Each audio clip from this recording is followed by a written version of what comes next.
ఆంధ్రప్రదేశ్లో వేలాది మంది టీచర్ అభ్యర్థుల భవిష్యత్తు ఇప్పుడొక పెద్ద కేள்వికురిగా మారింది. మొన్న జరిగిన మెగా డిఎస్సి 2025 పరీక్షల్లో చాలా పెద్ద స్కామ్ జరిగిందంటూ తీవ్రమైన ఆరోపణలు వస్తున్నాయి. అసలు ఏం జరిగింది? ఆ అభ్యర్థుల ఆవేదనేంటి? ఈ విశ్లేషణలో అన్ని వివరాలు చూద్దాం. ఈ మొత్తం వ్యవహారాన్ని ఈ ఒక్క మాటతోనే మొదలుపెట్టాలి.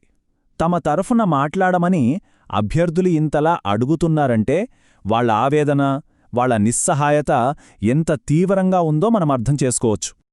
అవును, ఈ ఆరోపణల వెనక ఉన్నది అభ్యర్థుల తీవ్రమైన ఆవేదనే.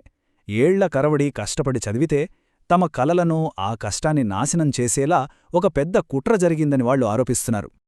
ముఖ్యంగా స్కూల్ అసిస్టెంట్ అంటే ఎస్ఏ, ఫిజికల్ ఎడ్యుకేషన్, ఇంకా ఫిజికల్ ఎడ్యుకేషన్ టీచర్ పీఈటీ పోస్టుల పరీక్షల్లోనే ఈ అక్రమాలు ఎక్కువగా జరిగాయని వాళ్లు చెప్తున్నారు.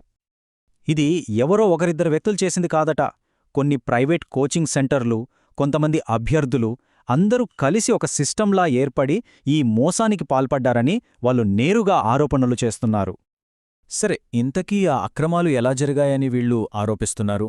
అంటే వాళ్ళు చెప్తున్నదాన్ని బట్టి చూస్తే ఇదేదో చిన్న కాపీయింగ్ వ్యవహారంలా లేదు. ఒక పక్కా ప్లాన్తో చాలా ఆర్గనైజ్డ్గా జరిగినట్టుగా ఉంది. ఇది వింటేనే మనకు ఆశ్చర్యం కలుగుతోంది.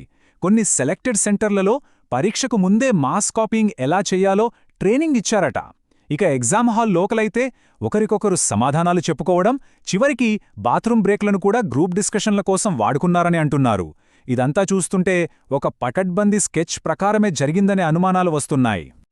అందుకే కదా అభ్యర్థులు అంతలా నిరాశ చెంది ఇది ఒక ఉద్యోగ పరీక్షలా అనిపించలేదు, ఏదో చిన్నపిల్లల స్పోర్ట్స్ మీట్లా జరిగింది అని వాపోతున్నారు. అంటే పరీక్ష పవిత్రత ఎంతగా పక్కదారి పట్టిందో చెప్పడానికి ఇంతకన్నా ఏం కావాలి? మరి ఇలాంటి వ్యవస్థీకృత అక్రమాల వల్ల వచ్చిన ఫలితమే ఈ అసాధారణ కటాఫ్. అభ్యర్థులు తమ వాదనకు ఇదే అతిపెద్ద సాక్ష్యం అని చూపిస్తున్నారు. రాష్ట్ర చరిత్రలోనే ఎప్పుడూ చూడని విధంగా కటాఫ్ మార్కులు అమాంతం పెరిగిపోయాయి. ఇది యాదృచ్ఛికంగా జరగలేదని, పెద్ద ఎత్తున జరిగిన కాపీయింగ్ వల్లే ఇది సాధ్యమైందని అభ్యర్థులు గట్టిగా వాదిస్తున్నారు. దీనివల్ల జరిగిన నష్టం మన కళ్ల ముందే కనిపిస్తుంది. ఒకవైపు అక్రమాలు చేసినవాళ్లు ఈజీగా జాబ్స్ కొట్టేస్తుంటే, మరోవైపు ఏళ్ల తరబడి కష్టపడి చదివిన నిజాయితీపరులైన అభ్యర్థుల కలలన్నీ చెదిరిపోయాయి. వాళ్ల భవిష్యత్తు అంధకారంలో పడిపోయింది. మరి ఈ సమస్యకు పరిష్కారమేంటి? దీనికోసం అభ్యర్థులే కొన్ని స్పష్టమైన డిమాండ్లను ప్రభుత్వం ముందు పెట్టారు. అవేంటో ఒక్కసారి చూద్దాం. వీళ్లు కేవలం ఆరోపణలు చేసి ఊరుకోవట్లేదు. న్యాయం జరగడం కోసం ఒక క్లియర్ 5-పాయింట్ ప్లాన్ కూడా ఇచ్చారు. 1. ఎస్ఏపీఈ మరియు పీఈటీ పరీక్షలపై వెంటనే స్పెషల్ ఎంక్వైరీ కమిటీ వేయాలి. 2. అన్ని ఎగ్జామ్ సెంటర్లోని సీసీటీవీ ఫుటేజీని పూర్తిగా పరిశీలించాలి. 3. ఈ స్కామ్ వెనుక ఉన్న కోచింగ్ సెంటర్లు, వ్యక్తులపై ఇన్వెస్టిగేషన్ జరపాలి. అన్నిటికన్నా ముఖ్యంగా 4వ పాయింట్, ఈ విచారణలో తమ ప్రతినిధులను కూడా చేర్చుకోవాలి. 5. దోషులు ఎవరైనా సరే వాళ్లమీద కఠిన చర్యలు తీసుకోవాలని కోరుతున్నారు. సరే, డిమాండ్లైతే చాలా స్పష్టంగా ఉన్నాయి.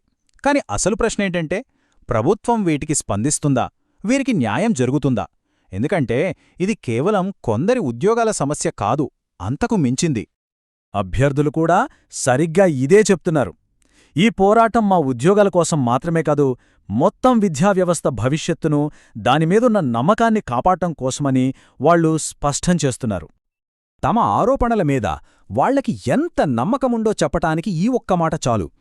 మా ఆరోపణలు అబద్ధమని తేలితే మమ్మల్ని అందరి ముందు ఉరితీయండి అని వాళ్లు సవాలు విసురుతున్నారు. అంటే వాళ్ల ఆవేదన తీవ్రత, వాళ్ల నిబద్ధత ఎలాంటిదో ఆలోచించండి.